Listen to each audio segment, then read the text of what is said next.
नमस्कार, मैं अश्विनी वानखड़े। स्वागत है आपका कृषि न्यूज में।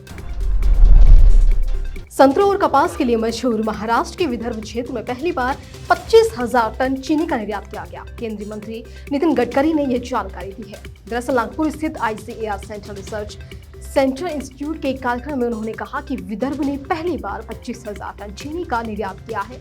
वैसे ये क्षेत्र कपास, सोयाबीन और संतरों के लिए जाना जाता है। अब यहाँ गन्ना उत्पादन भी बढ़ रहा है। नागपुर जिले में कुछ ऐसे किसान भी हैं जिन्होंने प्रति एकड़ 105 से 110 टन गन्नों का उत्पादन किया है। गडकरी ने कहा कि कृषि अनुसंधान संस्थानों और सफल किसानों के बीच संयुक्त उपक्रम की जरूरत है।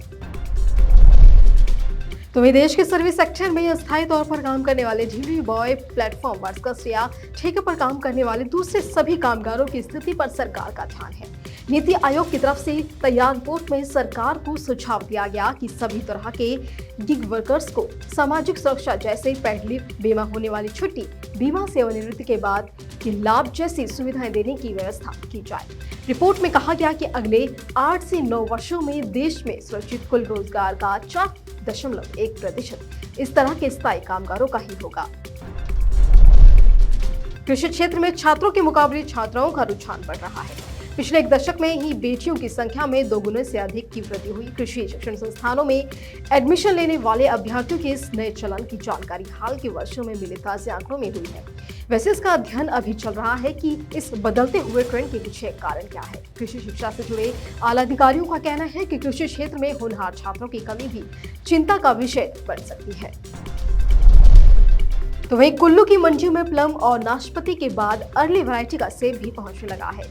खेकसू सब्जी मंडी में अर्ली वैरायटी के 10 किलोग्राम की 15 पेटियां पहुंची थी और इसके बागवानों को 400 से 1500 रुपए तक का दाम मिला है। जिले में 15 जुलाई के बाद सेब सीजन शुरू होगा, लेकिन निचले इलाकों में सेब तुरंत जल्द शुरू हो जाता है और ऊंचाई वाले इलाकों में नवंबर तक सेब सीजन चलता है। अभी अर्ली वैरायटी टाइटमैन रेड जून सेब मंडियों में पहुंच रहा है। जिले में अर्ली वैरायटी सेब की फसल कम है। जिले में बागवानों का रुझान अब सेब की अर्ली स्पर वैरायटी की ओर कुछ साल में ज्यादा दिखा है। अब स्पर वैरायटी का सेब भी मार्केट में आना शुरू हो जाएगा और इस बार घाटी में सेब की बम्पर पैदावार होगी। तो वहीं शेर Kashmir university of agriculture science and technology Jammu के 7वें दीक्षांत समारोह के दूसरे दिन स्कॉट्स के पूर्व विद्यार्थियों का अनोखा संगम हुआ और ये विद्यार्थी अब विभिन्न पदों पर आसीन हैं। चट्टा कैंपस के बाबा सभागृह में कुल 422 पूर्व विद्यार्थियों ने भाग लेकर अपने विचार रखे और अपने पुराने साथियों से मुलाकात कर पुराने दिनों को भी याद किया। दरअसल इंडियन फॉरेन सर्विस के अधिकारी सरबजीत सुदन, जो कि अभी PMO में कार्यरत हैं, उन्होंने पूर्व विधायक में अपनी बात रखी और साल 2003 में स्कॉट से डिग्री करने वाले सरबजीत ने पूर्व विद्यार्थियों से कहा कि अगर दृढ़ पक्का हो तो कोई भी मंजिल हासिल की जा सकती है। इसी स्कॉट से शिक्षा ग्रहण कर उन्होंने इंडियन फॉरेन सर्विसेज की परीक्षा पास की और कामयाबी हासिल की।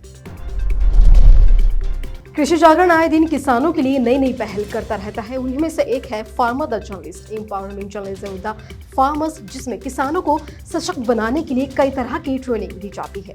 वहीं उससे जुड़ी एक ट्रेनिंग में उत्तर प्रदेश के गोंडा जिले के farmer the journalist Jagatnath Singh ने अपनी वीडियो कृषि जागरण के साथ शेयर कर बताया कि कैसे मक्के की खेती मुनाफे का सौदा साबित हो सकती है।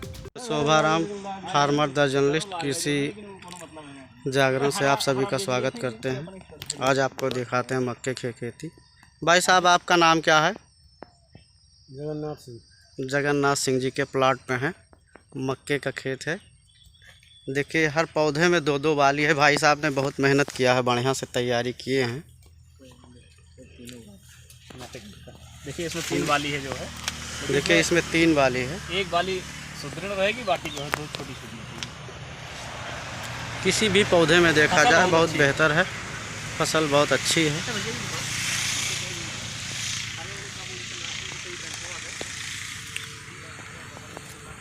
ये मक्के की खेती है यहाँ पे। ये नवाबगंज गोंडा में है हम।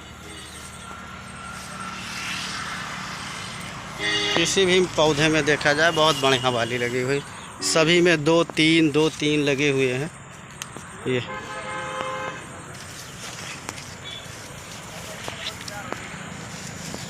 बहुत बेहतरीन फसल खड़ी है।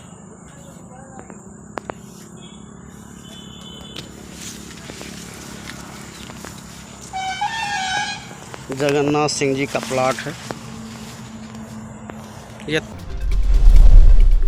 तो वहीं गन्ने की फसल में टोक बोरर कीट के प्रकोप से किसान पहले ही परेशान है। अधिक तापमान से सनबर्न भी फसल को प्रभावित कर रहा है। साथ ही अब कंडुआ रोग भी लग गया है जो तेजी से फैल रहा है। कृषि विज्ञान केंद्र शामली के वैज्ञानिक डॉक्टर विकास मलिक ने बताया कि कंडुआ रोग फसल में आता है तो गोबोविली पत्ती पर चबुकनुमा संरचना बनती है और इस पर काले रंग का चूर्ण बन जाता है। इस चूर्ण के ऊपर चमकदार झिल्ली भी होती है, लेकिन हवा में झिल्ली फट जाती है और ये चूर्ण हवा के माध्यम से बड़े क्षेत्र में फैल जाता है। तो वहीं केंद्रीय कृषि और किसान कल्याण मंत्री नरेंद्र सिंह तोमर ने कहा कि भारत सरकार प्रधानमंत्री नरेंद्र मोदी के नेतृत्व में देश में चौमुखी और संतुलित विकास की कल्पना को साकार करना चाहती है। जब चौतरफा विकास की बात होती है तो पूर्वोत्तर क्षेत्र की अनदेखी नहीं की जा सकती। भारत सरकार की ये मान्यता है कि पूर्वोत्तर की ताकत बढ़ेगी तो देश की ताकत बढ़ेगी और इस ताकत के साथ देश आगे बढ़ेगा। इसीलिए सरकार की योजनाएं, कार्यक्रमों, फंडिंग और संस्थानों के माध्यम से लगातार ये कोशिश की जा रही है कि हमारा पूर्वोत्तर क्षेत्र किसी के भरोसे नहीं रहे बल्कि अपने पैरों पर खड़ा हो और देश के निर्माण में अपना पूरा योगदान देने में सक्षम हो। और इसीलिए प्रधानमंत्री बार बार इस क्षेत्र का प्रवास करते हैं और अपने साथी मंत्रियों से भी उन्होंने कहा कि वे इस क्षेत्र का नियमित प्रवास कर यहाँ की कठिनाइयां समझते हुए अपने विभागों से संबंधित समस्याओं का त्वरित निदान करें। तो वहीं कृषि जागरण की टीम हिमाचल प्रदेश के कांगड़ा स्थित हेल्थ पारूट पॉली हाउस फार्म ठांगरा में फार्म विजिट पर मौजूद है, जहां वे किसानों की समस्याएं जानने की कोशिश कर रही हैं और साथ ही टीम द्वारा किसानों को कृषि से जुड़ी योजनाओं को लेकर जागरूक भी किया जा रहा है।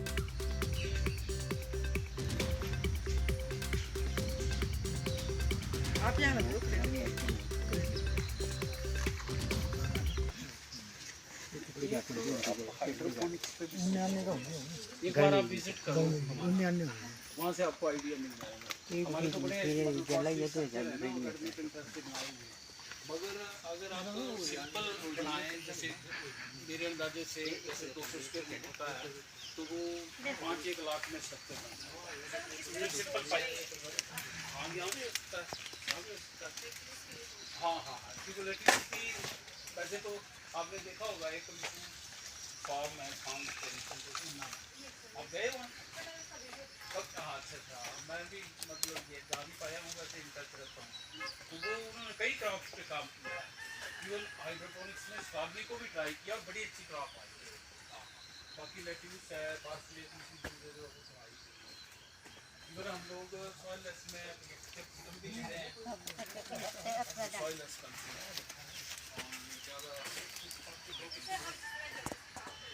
ये 10 साल बाद लोकप्रिय होगा, आज से 10-15 साल बाद ये फुल वैसे ये पूरा सेटअप टाइप 10 साल तक आपकी मुनाफी में बाहर निकालता हूँ थोड़ा सा। आपका कोई कंपटीटर नहीं आएगा। ये हाथ आएगा मेरा ना, ठहरो 1 मिनट, हाथ निकालता हूँ मुझे। धीरे-धीरे होगा ना, सोचेंगे जरूर मगर कृषि विभाग कई जगह से मिली शिकायतों के बाद गुलाबी सुंडी कीट को लेकर अलर्ट हो गया है। गुलाबी सुंडी के खतरे को देखते हुए कृषि विभाग मुख्यालय ने विशेष एडवाइजरी जारी की है और इसके तहत कृषि अधिकारी नियमित तौर पर फील्ड में उतरकर कपास फसल की निगरानी करेंगे और जिन क्षेत्रों में कपास का उत्पादन अधिक होता है उन गांवों में गुलाबी सुंडी की पहचान और रोकथाम के लिए किसानों को जागरूक करेंगे। दरअसल प्रदेश में कपास की करीब 5,37,000 हेक्टेयर क्षेत्र में बिजाई हुई है, जिसमें सिरसा जिले के अंदर सबसे अधिक 2 लाख हेक्टेयर क्षेत्र में बिजाई की गई है। तो वहीं देश में अमरूद की 12 से ज्यादा किस्में लगाई जाती हैं, लेकिन 4 से 5 किस्में ऐसी हैं जो 1 साल के बाद ही फल देने लगती हैं। इसमें अर्का मृदुला, इलाहाबाद सफेदा, चित्तीदार और सरदार अमरूद का विशेष रूप से उल्लेखनीय है। दरअसल कृषि विशेषज्ञों के मुताबिक इलाहाबाद सफेदा किस्म के अमरूद के पेड़ सीधे बढ़ने वाले व मध्यम ऊंचाई वाले होते हैं और फल का आकार मध्यम गोलाकार होता है और इनका औसत वजन 180 ग्राम होता है। फल की सतह चिकनी, छिलका पीला, रंग सफेद, सुविकसित और स्वाद मीठा होता है और इस किस्म की भंडारण क्षमता अच्छी होती है। और इसी तरह से सरदार अमरूद, जिसे लखनऊ 49 भी कहा जाता है, इस किस्म के पेड़ मध्यम ऊंचाई के फलने तथा अधिक शाखाओं वाले होते हैं। तो वहीं गन्ने की फसल को टोक बोरर से बचाव के लिए अब महंगी दवाइयों के छिड़काव की जरूरत नहीं है। दरअसल फेरोमोन ट्रैप लगाकर किसान अपनी फसल की सुरक्षा कर रहे हैं और इसके 2 फायदे हैं। पहला, दवाइयों पर होने वाला खर्च बच जाता है और दूसरा, जहरीले रसायनों से पर्यावरण प्रदूषित होने से बच रहा है। और इसको लेकर जिले के किसानों में काफी रुझान देखा जा रहा है। कोई 10 एकड़ तो कोई 15 एकड़ गन्ने की फसल का बचाव इस विधि से कर रहे हैं। आपको बता दें कि बीते 2 वर्ष से टॉप बोरर गन्ने की फसल में भारी नुकसान का कारण बन रहा है और गत वर्ष 20 से 30% पैदावार इस कीट के कारण प्रभावित हो चुकी है, जिससे चीनी उत्पादन को बड़ा झटका लगा है। तो वहीं लाडवा अनाज मंडी में इन दिनों मक्का की आवक जोरों पर है। किसानों को इस बार मक्का के दाम भी अच्छे मिल रहे हैं। दाम अच्छे मिलने से मक्का उत्पादक किसानों के चेहरे खिल गए हैं। जिन किसानों ने इस बार गेहूं की जगह मक्के की फसल को विकल्प के तौर पर चुना था, अब उनकी चांदी ही हो रही है। गत वर्ष मक्का का भाव करीब 1000 रुपए से करीब 1600 रुपए तक रह चुका है, जबकि इस बार लाडवा अनाज मंडी में इसके बाद 2100 रुपए प्रति क्विंटल चल रहे हैं। और इस बार लाडवा अनाज मंडी में अभी तक करीब 30,000 क्विंटल से अधिक मक्के की आवक हो चुकी है और आने वाले अगले 2 सप्ताह तक आवक और तेज रहने का अनुमान है। अगर मौसम अनुकूल चला तो अगले 15 दिनों तक मक्के की फसल निपटने का अनुमान जताया जा रहा है। तो वहीं मुख्यमंत्री मनोहर लाल खट्टर ने प्रधानमंत्री नरेंद्र मोदी के आत्मनिर्भर भारत बनाने की कड़ी में एक और पहल करते हुए प्रदेश में प्राकृतिक खेती को बढ़ावा देने के लिए देसी गाय की खरीद पर 25,000 रुपए तक की सब्सिडी देने और प्राकृतिक खेती के लिए जीवामृत का घोल तैयार करने के लिए 4 बड़े ड्रम किसानों को निःशुल्क देने की घोषणा की। और ऐसा करने वाला हरियाणा देश का पहला राज्य बन गया है। सीएम ने कहा कि प्रदेश में 50,000 एकड़ भूमि में प्राकृतिक खेती को बढ़ावा देने का लक्ष्य रखा गया है। लोगों को इसके प्रति जागरूक करने के लिए हर खंड स्तर पर प्रदर्शनी खेत में प्राकृतिक खेती करवाई जाएगी। वहीं बल्हा घाटी के किसानों को टमाटर के अच्छे दाम मिल रहे हैं। टमाटर का 22 से 25 किलो का कैरेट 1000 रुपए में बिक रहा है और इससे किसानों के चेहरे खिल गए हैं। पिछले वर्ष एक कैरेट 300 रुपए से 500 रुपए के बीच बिका था, लेकिन टमाटर के दाम 3 साल में सबसे ज्यादा मिल रहे हैं। हालांकि इस बार टमाटर की फसल अन्य वर्षों के मुकाबले कम है और बल्हा घाटी में करीब 1000 हेक्टेयर भूमि पर टमाटर उगाया जाता है और अचानक टमाटर के कैरेट का दाम 1000 रुपए तक पहुंचने से किसान व्यापारियों से खाली कैरेट के लिए संपर्क करने में जुट गए हैं। जो किसान रोजाना 30 से 40 कैरेट टमाटर व्यापारियों को दे रहे थे, उनकी मांग 60 से 70 कैरेट तक पहुंच गई है और इससे अन्य राज्यों से पहुंचे व्यापारियों के पास कैरेट की कमी हो गई है। तो वहीं सब्जी और फल मंडियां सेब सीजन से पहले नाशपाती से महक रही है। सेब के लिए विख्यात सब्जी मंडी खेपसू में नाशपाती की खेप पहुंचने शुरू हो गई है और यहां पर पहली खेप पहुंची है जो हाथों हाथ बिके। दूसरी खेप के 20 किलोग्राम बॉक्स के 1300 रुपए दाम मिले। 2 दिन में खेपसू सब्जी मंडी में 2800 नाशपाती के बॉक्स पहुंचे हैं। नाशपाती के अच्छे दाम मिलने से बागवानों के चेहरे खिल चुके हैं।